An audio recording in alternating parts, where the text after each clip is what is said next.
शेतकरी बंधूंनो, मी बापू बिटकर आणि मराठी दरबार या आपल्या यूट्यूब चॅनलमध्ये आपले मनापासून स्वागत आहे।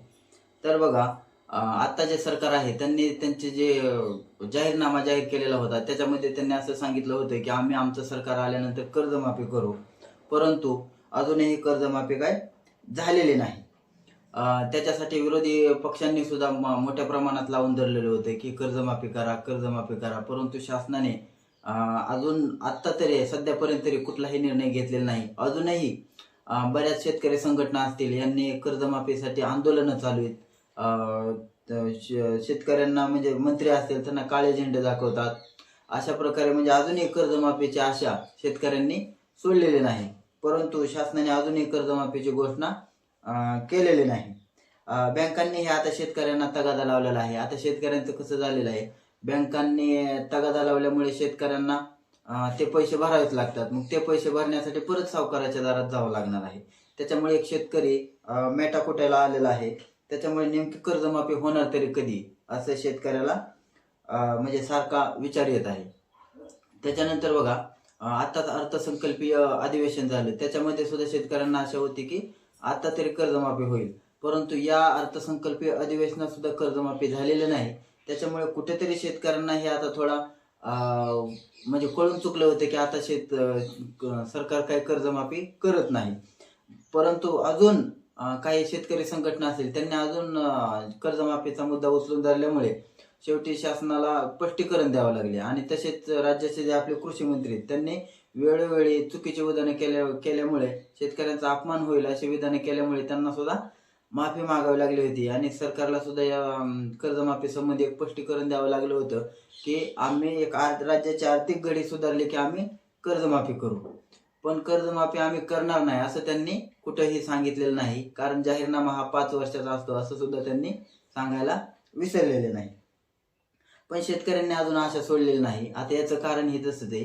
तर बघा, दिनांक 29 एप्रिल 2025 ला मंत्रिमंडळाची एक बैठक होणार आहे। आता ही बैठक तर दर आठवड्याला होती, पण ही बैठक विशेष काय, तर बघा ही बैठक प्रत्येक वेळी बैठक मुंबईला होते, पण ही बैठक आता मुंबईला होणार नाही।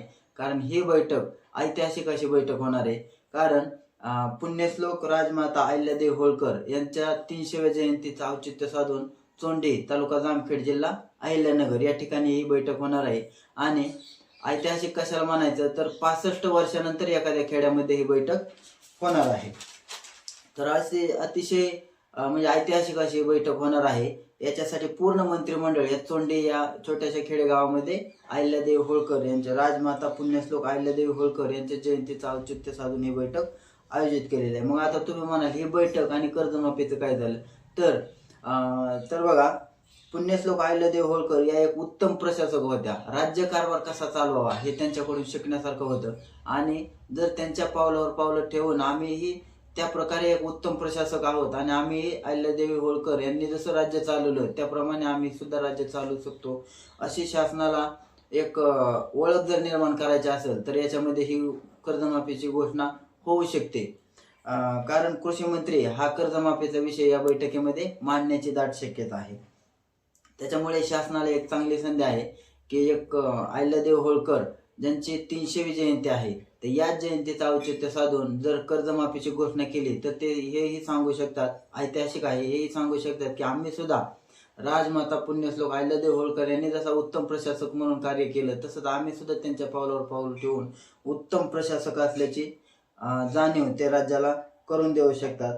त्याच्यामुळे 29 एप्रिलला ही बैठक आयोजित केलेली आहे आणि बघू याच्यामध्ये नेमकं काय होतं ते। परंतु सध्या शेतकरी अडचणीत आहे। एकीकडे बँकेचं कर्ज शासन घोषणा करत नाही, त्याच्यामुळे बँक पण इतक्या दिवस थांबू शकत नाही। बँकेने कर्जासाठी तगादा लावलेला आहे, पण ते भरण्यासाठी पैसे नाहीत, त्याच्यासाठी त्यांना परत सावकाराच्या दारात जायला लागू शकतं। मग अवेळी झालेली कर्जमाफी सुद्धा त्याचा शेतकऱ्यांना जास्त फायदा होत नाही। त्याच्यामुळे वेळेलाच कर्जमाफी झाली पाहिजे हे सुद्धा तितकंच महत्त्वाचं आहे। याच्या संबंधी जर अजून काय अपडेट आले तर आम्ही ते तुमच्यापर्यंत नक्की पोहोचू। तुर्तास धन्यवाद।